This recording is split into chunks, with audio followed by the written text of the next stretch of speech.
Mommy just needs a glass of wine is something we've either all said, or at the very least, we've heard someone say it or had it said to us in the past.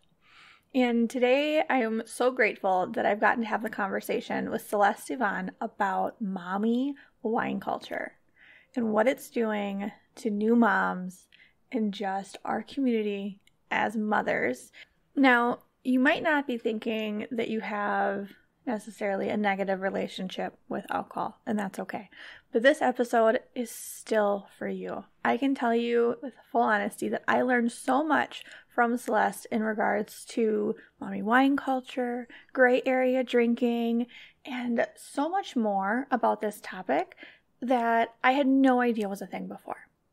So I encourage you to listen in and learn more about mommy wine culture and gray area drinking and all the things in between as I talk with Celeste. Hey mama, are you struggling with how to make time for yourself as a work-at-home mom? Are you drowning in laundry and dishes, poopy diapers, and kids who are constantly screaming, Mom, even though they're 5 feet away from you? I get it. I'm Jessa Ray, and this is Caught Up in Motherhood, where I want to help you set priorities, create boundaries, ask for help, and learn to love yourself in motherhood again. You can show up for you without sacrificing motherhood and without the guilt. So if you're ready to be caught up in motherhood, then go grab a fresh cup of coffee and that laundry basket sitting in the corner. Don't worry, I've got mine too. And listen in to today's episode. Mama, I am so excited that you are here today to hear my conversation with Celeste Yvonne. Now, Celeste is a sober mom advocate and a writer. She's also a certified recovery coach with over 20 years of experience as a communications professional in corporate America. Celeste is over 5 years sober and a founding host of the Sober Mom Squad. Celeste advocates for moms who struggle with addiction and mental health. And she is here today to shed some light on what mommy wine culture is all about and what we can do to change our relationship with drinking and how we talk to ourselves in relation to saying things like, I just need a glass of wine, or buying those t-shirts that say things like, my kids are the reason I drink, and how we can switch the narrative around to see ourselves in motherhood for the positive and stop letting alcohol be a coping mechanism. All right, thank you, Celeste, for coming on today. I'm so excited to have this conversation about mommy wine culture. But before we jump into this really heated, big topic, I wanted to have you kind of introduce yourself a little bit and tell us a little bit more about you and how you became so passionate about this topic. Sure. Yeah. I grew up around addiction. My father was an alcoholic, and I, in a lot of ways, thought that would give me a leg up, that I would know the signs, I would know what to look for, and I could avoid it with a 10-foot pole. And if anything, I did just that growing up because I did steer clear of alcohol for the most part, but I wound up leaning towards an eating disorder, which kind of became my central focus for a lot of my teens and 20s. My eating disorder distracted me from maybe falling down the rabbit hole of alcohol and drinking sooner rather than later. So I think when I did kind of start to turn to alcohol and lean on alcohol as a coping mechanism and something I did to self-medicate, I was in my 30s for the most part. And that's not to say I wasn't a heavy drinker or binge drinker in college and in my 20s. I did on occasion, but my drug of choice, if you will, was an eating disorder for a very long time. And when I started really relying on alcohol was my 30s, which is right around the time that I decided and I got married and decided to have children. And I didn't drink during either my pregnancies, but motherhood became such an easy way to use wine. It was practically expected that in motherhood you drink. That's how you cope. That's how you handle the pressure. Everyone else is doing it this way. And it just felt very natural, a very natural transition. I'm a mother. I drink mom juice now. And Mhm. I was absolutely the quintessential wino mom for the early years as a mother, uh, until it stopped working essentially, and until I realized that parenting hungover was miserable. It was impossible. It was so much work. And I was just repeating this cycle over and over again where I would drink too much. I would wake up miserable. I'd have to parent that day. And then I just repeat the cycle. So eventually, when I realized I had to quit because this was serving nobody, it was not helping me become the mom I wanted to be. It wasn't helpful to my children. Then I quit. And once I quit, I started to see mommy wine culture in a very different way. Obviously, I started to see how it kind of tricked my mind into thinking that high risk drinking was okay, or that my children were an excuse to drink. You know, some of the things and narratives that I think saying out loud now sounds a bit absurd and certainly inappropriate to be saying our kids are the reason we need to drink. Mhm. But at the time, it felt funny. It felt harmless. It felt like this is just what everybody does. And so now I'm 5.5 years sober, and I've done a lot of work in trying to understand mommy wine culture, understand how I got here to where I am now, 5 years sober, um, a couple years with the drinking problem, and how can we help other mothers from falling down that same hole? Wow. Well, first, congrats on that 5 years. That's awesome. And to your point with the mommy wine culture, like I think even for myself, I've definitely heard the terms before, right? Your kids are the reason you drink, you just need a glass of wine. And I know I've definitely have said it before myself. And having that realization of, oh, you know what, this actually isn't a good thing really hit the other day when I was thinking about and getting ready for this interview with you was, yeah, like this is such an important topic because we just go into this bubble and say, yeah, here you go. Just have a glass of wine, just have that drink and you'll be okay. Like you need it. Mhm. When to your point, it doesn't help. So it just seems like this big thing. And I'm really glad we're having the conversation to kind of bring light to this and this narrative of just joking about it when it could really cause a problem for any of us. And using that as, like you said, it can be a little bit of an excuse or a reason when it shouldn't be a reason. And there's other things that we can do. So, Celeste, with that, can you kind of take us down the road of mommy wine culture and what you've learned about what's making up this mommy wine culture and how it's harmful to us as moms? So, mommy wine culture, the way I define it as the narrative, this social narrative that playfully implies or jokes that moms need wine Hmm. to cope with the challenges of raising children. So, that's how I define mommy wine culture. It's not specifically a mother drinking wine. So, Okay. um, I do get a lot of pushback from people who say, you're judging moms who are drinking wine. That's not what a mother who's wanting a glass of wine is one thing, but Hmm. it's when we use the narrative that our kids are the reason we need the wine.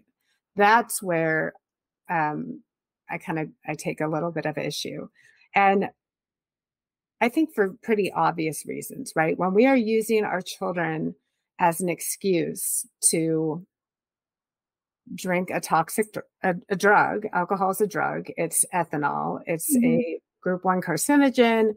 It There's nothing healthy about it, which we are finding in even the most recent studies. It can lead to 6 different types of cancer. So we know that it's a drug. And when we are blaming our children for why we need a drug, it just sends a very ugly message to our children, to teenagers who are watching. Um, that's one issue that I take with it. As a daughter of an alcoholic, I always think to myself, I'm already, I feel so much guilt and pain from watching my own father struggle with addiction. I can't even imagine watching him walk around with a shirt that says my kids are the reason I drink. Mm. So, I mean, when you think about it from that angle, it does send a harmful message. Kids aren't in on this joke, however you want to angle it. So I have a bit of an issue with that. The second part, and this is directly to the mothers, the ones who we are all joking and laughing that our kids are the reason we drink. Generally, it's our means of connecting and seeking solace from each other, because motherhood's really hard. Sometimes it's not even about the wine itself. We just need something to say, I see you. I know this is hard, and you're doing great, Mom. Hey there, Incredible Mamas, Jessa here, and I've got something super exciting to share with you. Are you ready to take a journey of self-discovery while embracing your role as mom? If your answer is a big yes, then listen up. I'm introducing my brand new freebie guide, Reclaiming Your Identity, a 7-day mom's guide to self-discovery. Now, this isn't just a guide. It's your passport to rediscovering the incredible woman that you are, both inside and outside of motherhood. Now, I'm talking about uncovering those passions and dreams and unique qualities that make you, you. It's time to nurture yourself, boost your self-awareness, and step into your full potential. Picture this. Each day, you'll dive into thought-provoking prompts, self-reflection, and even a sprinkle of wisdom from some past podcast episodes. And with this, it'll be a week-long journey of embracing every facet of your identity, from being an amazing mom to being the exceptional you that you are. So whether you are a new mom, seasoned pro, or somewhere in between, this guide is tailor-made for you. Let's break those boundaries, shatter those doubts, and regain your joy outside of your mom role. So if you're ready to embark on this empowering adventure, just click the link in the show notes or visit my website to grab your Reclaiming Your Identity guide today. Let's reclaim you, mama. Remember, you're more than just a mom. You're a force of nature. Let's embrace this journey together. Until next time, keep shining and never forget, you've got this, mama. Unfortunately, that's not what we say. And instead, we are suggesting or implying alcohol on this mother when mothers, especially in the early years of motherhood, are more likely to struggle with postpartum depression, postpartum anxiety, the mental load of motherhood, which is called the mental load of motherhood because it oftentimes falls on the mother. There's a lot of mental health struggles that mothers have to deal with. And to be suggesting or implying alcohol as a means to self-medicate all that can be damaging, can potentially be destructive. For that third reason, which is when somebody is struggling, if we are joking or making light about it, we don't get to the root of why. What help do they need? How can we support them? How do we listen? It almost encaps somebody's, what could potentially be their cry for help. And it puts us in a place where we can easily veer away from what might be a vulnerable conversation, but what a mother probably needs a heck of a lot more than she needs wine. That makes a lot of sense. I was just thinking that it's like a cry for help when you hear them. I'm like, oh, I just need a glass of wine today, or whatever their drink is, or whatever they're leaning towards, and that really makes sense. And it's kind of eye opening. Of okay, if you have that friend or yourself, even finding yourself saying that, to take that second and be like, okay, what do I really need? And as the friend, how can I Mhm. genuinely support her? Yeah. Yeah, absolutely. So I think even for me, like that's gonna totally flip the narrative of if I have a friend who says that, then I'm like, okay, no, take that second. And what does she really need right now? Does she need a nap, food, Right. someone to talk to, just a vent? I think, like you said, that community connection that they're Hmm. looking for, and they're using this as that connection piece, and we can do better. I think so much of it is a connection piece, and Yeah. we lose a lot of that in motherhood, especially when you're a new mom. It's a whole different world. Your friendships change vastly. It's Mhm. isolating, it's lonely. Um, Sometimes I feel like we are saying this to each other because we just want someone else to talk to. I mean, that's kind of half the battle. And Yeah. if we can kind of dig deeper, we can have a far more impactful conversation and develop a stronger relationship and even help each other with our genuine needs when we go there in the conversation, and when we don't uh, pass it off as, oh, sounds like somebody needs her mom juice. Mhm. No, that's a really good point. So I guess with this wine culture, this mommy wine culture, it's a newer thing, right? I feel like this is a newer saying and all of these things. Like I've seen the onesies, I'm the reason mommy drinks and all that stuff. So do you think that there has been maybe an uptick in moms drinking more? And do you think that this is a culprit of that? Yeah, it's a complicated question because Okay. the mommy needs to numb out narrative has been going on for decades. Mm. uh, Mommy wine culture specifically picked up though in the 2010s with the popularity of social media. So that's generally where uh, this mommy needs wine concept just exploded. It was Mhm. on everybody's social media. And now you can buy the t-shirts at Target or Etsy Mhm. and whatnot. So that's kind of the history of the mommy needs wine in a nutshell. What we're seeing statistically is women's drinking continues to go up. It started going up in the 2010s significantly, and it's gone up since then. The pandemic was a spike.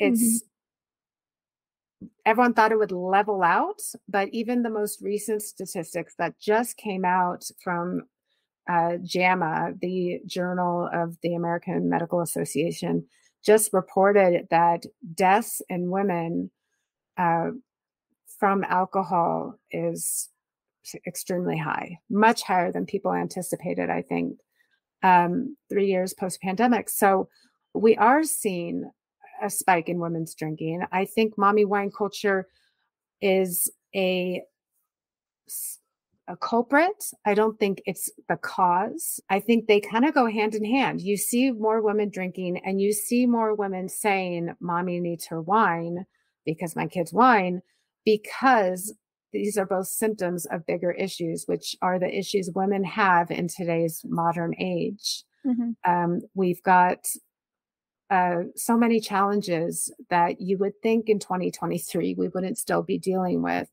but we have a lack of postpartum support and maternal health care Mhm. that is leaving a lot of women in dangerous situations or giving birth in less than ideal circumstances where their health is impacted or their health is not a priority. And I think for many women, even women who had a positive birth experience, I think a lot of them could relate when I say it really feels like you are dismissed once you have the baby. All of a sudden, the baby becomes the central focus when you go to the doctor's office. Mhm. Even when you're going to the OB, they ask general questions. They want to know about your physical health, but the focus from everyone seems to be on the baby. And it Mhm. can feel like that. It can really feel like, especially when you just came from pregnancy, where everyone was looking at you and you felt like everybody was genuinely concerned about your health. And then you feel like you're a little bit dismissed once the baby is out in the world. So there's that. The next issue that we are seeing for mothers that I think is unique in our situation is we are one of the only countries in the world that doesn't offer paid maternity leave. Yeah. We don't genuinely support mothers who want or have to return to the workplace. We still very much live in a world where it's a 40-hour work week, and it was not designed ever with the intention of working or fitting and being flexible to a mother's needs. So I think a lot of women who have returned to the workforce are seeing that firsthand, and they have been juggling a million different balls to make this happen. But the impact comes on our mental health and our emotions and the mental load of motherhood. So that's another really big factor that I think is in part why women are drinking more than ever. And then the obvious ones, which are the rise in advertising towards women by the alcohol industry, which is called pink washing, where they put pink labels on everything and they drive the market towards wines that are meant or labeled to be for mothers specifically, or women in general. So we have seen a lot of that since 1990 and 2000 with the alcohol industry, and it's working. Now women and the alcohol industry's market towards women is higher than ever. Wow, that is a lot, especially like the postpartum stuff, which is such a good point. Like, it had me thinking about my last baby that I had, and the OB being like, "Well, where's the baby?" Because how dare I go to my 6-week appointment without the baby? I want to see the star of the show. Right. Like, I wasn't good enough. Where's the baby? Mm-hmm. So it's gonna think one of those things like, yeah, that's totally true. And I think it's something that we are just told that that's just normal. That's how you expect it. So sometimes you don't question it or think about it. Yeah. Like then thinking that you need that glass of something at the end of the day because of the kids, when really you probably just need something else, attention, food, to sit down and quiet for a couple minutes maybe. So I think it's finding those other ways to direct your attention away from maybe having that drink. But it's so hard, like you said, with the messaging that's out there.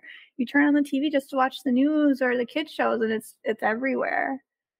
And that's just so crazy to think about. Like, I think I'm going to notice it a lot more now after this conversation of how much you said pink washing there is out there. So that's just so crazy. And to your point, huge.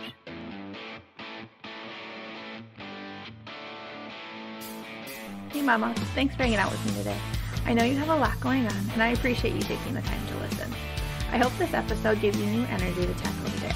If so, could you leave a review and subscribe to the podcast so that you never miss an episode? That would mean the world to me.